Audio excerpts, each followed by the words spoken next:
اعوذ باللہ من الشیطان الرجیم بسم اللہ الرحمن الرحیم الصلاۃ والسلام علی خاتم النبیین السلام علیکم ورحمۃ اللہ وبرکاتہ۔ آج ایک تھوڑا سا میں اس بات کی تحقیق نہیں کر پایا، ایک صدمے سے گزرا ہوں، اور وہ صدمہ یہ شوق سے گزرا ہوں، شوق کہہ لیں، صدمہ زیادہ سخت لفظ ہو جاتا، اور وہ شوق یہ ہے کہ آج جو سوشل میڈیا کے اوپر ویڈیو شیئر کی گئی ہے، وہ اس ویڈیو کے اندر ایک جھلکی جناب عارف الرحمان علوی صاحب کی بھی ہے، اور اگر وہ اس تصویر کو یا اس جھلکی کو مان لیا جائے جو کہ عارف الرحمان علوی صاحب کی ہے، جو کہ جناب آصف علی زرداری صاحب کی حلف اٹھانے کی تقریب کے اندر موجود ہیں، وہ جناب ان کے اندر موجود ہیں، تو وہ پھر ان خبروں کا کیا کیا جائے، جو ویڈیوز کا کیا کیا جائے کہ وہ ایئرپورٹ کے اوپر تلاشی دے کے بیرون ملک جا رہے ہیں۔ ویسے یہ جتنے بھی یوتھیے عہدوں سے اترتے ہیں، یہ فوری طور پہ بیرون ملک چلے جاتے ہیں۔ اس سے پہلے ایک اس طرح کا زومبی ہے یا اس طرح کا جو گھٹیا آدمی ہے، وہ جب چیف جسٹس آف پاکستان کے عہدے سے سبکدوش ہوا تھا، اور میں گلزار کی بات کر رہا ہوں، جسٹس گلزار کی، تو وہ اپنی ریٹائرمنٹ کے اگلے دن ہی امریکہ روانہ ہو گیا تھا۔ پھر وہ وہاں پہ کچھ دن اس نے قیام کیا تھا، پھر واپس آ گیا تھا۔ تو میں نے پوچھا ایک عقل مند اور اہل شعور اور اہل دانش آدمی سے کہ یہ جو اس طرح کے عہدے سے ریٹائر ہو کے فوراً باہر بھاگتے ہیں اور پھر واپس بھی آ جاتے ہیں، وہ جو گورنر سندھ ہوتے تھے عشرت العباد صاحب، ٹھیک ہے نا، وہ بھی مطلب کہ اپنی گورنرشپ کی مدت ختم ہونے سے چند گھنٹے پہلے موصوف دبئی بھاگ گئے تھے۔ تو دبئی کیوں بھاگ کے جاتے ہیں؟ یہ عارف الرحمان علوی صاحب بھی دبئی بھاگ کے جاتے ہیں، جسٹس گلزار بھی کراچی کے تھے، اور وہ بھاگ کے امریکہ چلے گئے تھے۔ یہ کیا کرنے جاتے ہیں؟ میں نے ایک اہل علم شخص سے پوچھا، اور اہل علم کا تعلق جو ہے وہ مطلب کہ ریٹائر ہیں لیکن ادارے سے منسلک رہے ہوئے ہیں، ٹھیک۔ تو انہوں نے کہا کہ یہ جو انہوں نے کمائی شمائی کی ہوتی ہے نا، اس کے جا کے حسابات کتابات کو انگوٹھے شنگوٹھے لگانے ہوتے ہیں، انہوں نے وہ وہاں پہ پارک کرتے گئے ہوتے ہیں اپنے اس قیام کے دوران، تو پھر وہاں پہ جا کے نا تو وہ انگوٹھے شنگوٹھے لگا کے، اور چونکہ سب فلوز کا پتہ ہوتا ہے کہ یہ فلو اس میں سے اتنا کٹ اس اکاؤنٹ میں گیا، اس میں سے اتنا اس میں گیا، ساری نظر میں ہوتی ہے نا، تو وہ پھر اکاؤنٹس چینج بھی کرتے ہیں وہاں پہ۔ یہ مطلب کہ انہوں نے کہا میرے پاس تو کوئی انفارمیشن نہیں ہے اس حوالے سے، چونکہ وہ بہت اہم ذمہ داری پہ رہے ہوئے ہیں، تو وہ ان کی نظر سے یہ ساری انفارمیشن گزرتی ہوں گی، پتہ تو سارا ہی ہوتا ہے صاحب لوگوں کو، لیکن داستے نہیں۔ لیکن بہرحال وہ عارف الرحمان علوی صاحب جو ہیں، ان کا اس طرح چلے جانے کا جو ویڈیوز آئی ہیں اور جو خبریں سوشل میڈیا پہ پھیلائی رہی ہیں جا رہی ہیں، اس کا کیا کریں؟ اگر وہ آج صبح کی تقریب میں موجود تھے، بائی دا وے یہ خبریں اور یہ ویڈیو ہفتے کی شام سے بلکہ جمعے کی شام سے سوشل میڈیا کے اوپر پاپ اپ کر رہی ہیں۔ خیر یہ ہو گیا۔ 14ویں صدر ہیں جی آصف علی زرداری صاحب، اور آصف علی زرداری صاحب جو ہیں، پہلے بھی انہوں نے 5 سال پورے کیے تھے جب بینظیر بھٹو صاحبہ کی شہادت ہوئی تھی، تو اس کے بدلے میں پیپلز پارٹی کو کلی اقتدار مل گیا تھا، پنجاب نکال کے زرداری صاحب صدر بن گئے تھے، اور زرداری صاحب جو تھے مطلب کہ فوج نے مشرف صاحب کا انسیریمونیسلی رخصت کیا جانا بھی قبول کر لیا تھا، اور اس کے بعد پیپلز پارٹی نے 5 سال حکومت کی تھی۔ یہ پہلا موقع ہے کہ جب وہ ایوان صدر میں ہوں گے تو وزیر اعظم ہاؤس میں ان کا وزیر اعظم نہیں ہوگا، تو یہ ایک اپنی جگہ پہ امپورٹنٹ بات ہے۔ پاکستان میں صدر کے عہدے کا آغاز جو ہے وہ میر جعفر کے پوتے سکندر میرزا سے ہوا تھا۔ نہ وہ والے میر تھے جو ہمارے ہاں ہوتے ہیں، ہمارے تو نارملی کشمیر کے اندر جو صوفیہ اور بزرگوں اور پیروں کی فیملیاں ہوتی تھیں، اب وہ مقبوضہ کشمیر سے مراد ہماری کشمیر کی ویلی ہی سمجھی جائے، تو ان کو میر کہتے تھے، اور ان کی پھر جو نسل آگے چلی وہ میرزا کہلائی، ٹھیک ہے، اور میرزا جو تھا وہ بگڑ کے مرزا بن گیا۔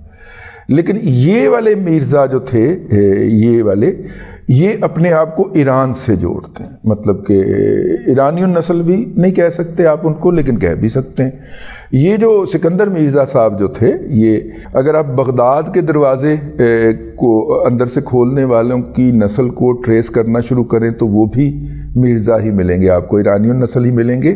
اور یہ جو میر جعفر اور میر صادق تھے یہ بھی مرزا والے جو تھے، مرزا والے میر تھے، اور یہ بھی آپ کو ایرانی النسل ہی نظر آئیں گے۔ تو ان کے جو پوتے تھے، یعنی کہ میر جعفر کا پوتا میجر جنرل سکندر مرزا، اور آپ کو پتہ ہے کہ گورا جو ہے، اور پاکستان کی اسٹیبلشمنٹ بھی اسی پوائنٹ پہ چلتی ہے، وہ اپنے لائل بندے کو کبھی ابینڈنڈ نہیں کرتے، وہ کسی بھی شکل میں ہو، وہ فیصل واؤڈا کی شکل میں ہو، وہ شیخ رشید کی شکل میں ہو، وہ کسی بھی شکل میں ہو، اس کو ریزرو میں ضرور رکھ لیتے ہیں لیکن ابینڈنڈ نہیں کرتے، اس کو لاوارث نہیں چھوڑتے۔ گلا سخت نہیں ہو گیا؟ نہیں، میں تو ویسے پیار پیار سے کہہ رہا ہوں۔ تو اسی طرح جب میر جعفر نے ان کے ساتھ لائلٹی دکھائی تھی تو انہوں نے اس کی اگلی نسلوں تک کے اوپر ہاتھ رکھا۔ سکندر مرزا صاحب آنریری میجر جنرل تھے، وہ آنریری کپتان اور اس سے اوپر ایلیویٹ ہوئے تھے، مطلب انہوں نے کوئی کمیشن نہیں لیا تھا کہ آپ کہیں کہ رائل انڈین آرمی کے اندر انہوں نے کمیشن ملا ہو، کمیشن ان کو آنریری ملا تھا۔ ان کے بزرگوں کی جو انگریزوں کے لیے خدمات تھیں اس کے عوض۔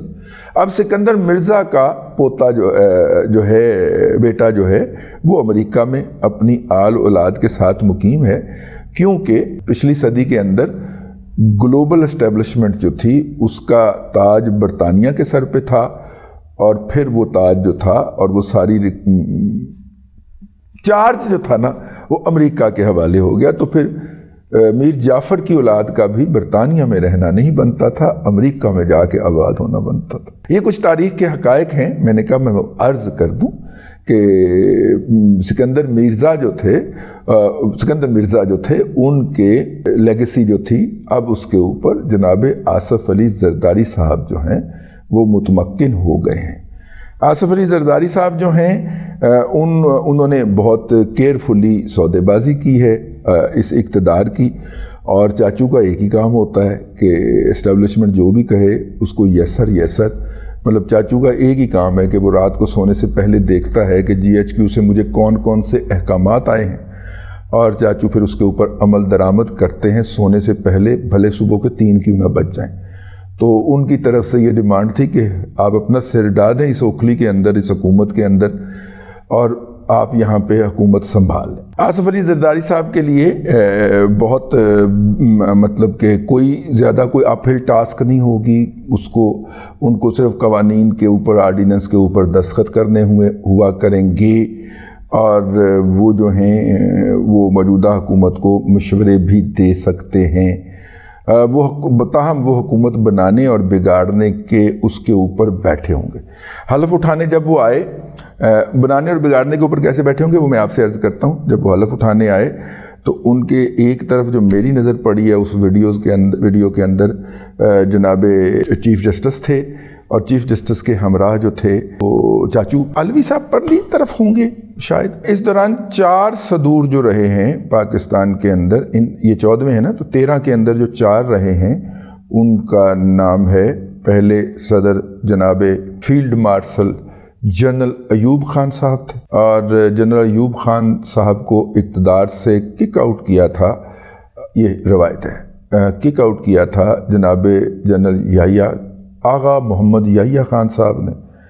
اور آغا محمد یحییٰ خان صاحب جو تھے ان کے بعد تیسرے فوجی جرنیل تھے جناب ضیاء الحق صاحب، اور ضیاء الحق صاحب کے بعد چوتھے فوجی جرنیل تھے جناب مشرف صاحب۔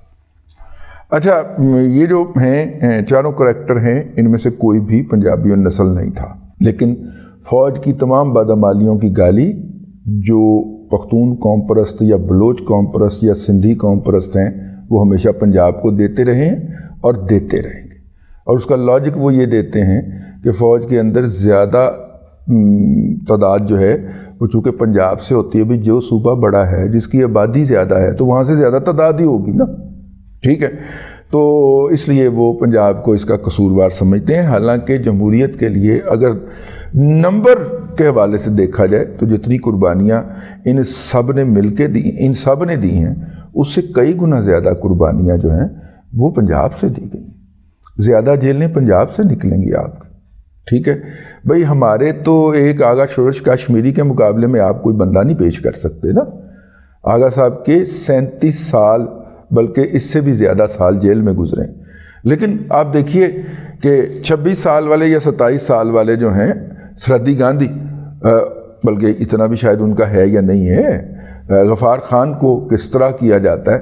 آغا شورش کشمیری کو اس لیے نہیں کیا جاتا کہ وہ لیفٹ کی طرف سے سائیڈ بدل کے رائٹ کی طرف آ گئے تھے. کو قرآن شران پڑھ لیا تھا، انہوں نے ترجمہ پڑھ لیا تھا، تو اس لیے ان کو کنڈیم کیا جاتا ہے. اور غفار خان کو اور ولی خان کو جناب میگنیفائی کر دیا جاتا ہے. 37 سال اس بندے نے، ساری عمر ہی میرا خیال 54 سال کی عمر پائی تھی. اور پہلی دفعہ جب انہیں گرفتار کیا گیا، 7ویں کلاس کے اندر پڑھتے تھے، ہتھ کڑی پوری نہیں آتی تھی، ہتھ کڑی میں سے ہاتھ نکل جاتا تھا، بچے ہی تھے ابھی. ٹھیک ہے. اور وہ آغا صاحب جو ہیں وہ ساری عمر، انہوں نے عمر کا بیشتر حصہ جیل میں گزار دی. تو کہنے کا مطلب یہ ہے کہ زیادہ قربانیاں، زیادہ قیدیں، زیادہ کوڑے، زیادہ پھانسیاں آپ کو پنجاب سے ملیں گی. لیکن چونکہ پنجاب کا مقدمہ کوئی پلیڈ کرنے والا نہیں، لاوارث ہے پنجاب. ٹھیک ہے. دیکھ لیں، اب بیٹی آئی ہے پنجاب کی، وارث آئی ہے، وہ کیا کرتی ہے، لیکن لاوارث پہ ہے پنجاب. تو اینی ہاؤ، زرداری صاحب جو ہیں انہوں نے تھوڑا سا حلف اٹھایا. ان کے حلف کی آواز جو تھی وہ بند کر دی گئی. ظاہر ہے کہ ان کی زبان کاٹی گئی ہوئی ہے. جیل کے دوران بہت سارے الفاظ وہ ادا نہیں کر پاتے، وہ ادا کرتے ہیں تو وہ سین کی جگہ شین ادا ہو جاتا ہے، اور وہ ان کا ٹیکنیکل مسئلہ ہے. ان پہ تشدد جو ہوا ہے اس کی یادداشت ہے. اب یہ تشدد کس نے کیا، کیوں ہوا، یہ ایک الگ داستان ہے. ولاگ بڑا لمبا ہو جائے گا. زرداری صاحب کو بہت بہت مبارک ہو، انہوں نے حلف اٹھا لیا ہے، اللہ کا نام بلند ہو گیا. اب تک کے لیے اتنا ہی. اگلے ولاگ کے اندر پھر حاضری ہوگی. اللہ تبارک و تعالیٰ آپ کو آسانیاں عطا کریں اور آسانیاں خلق خدا میں تقسیم کرنے کی توفیق عطا کریں.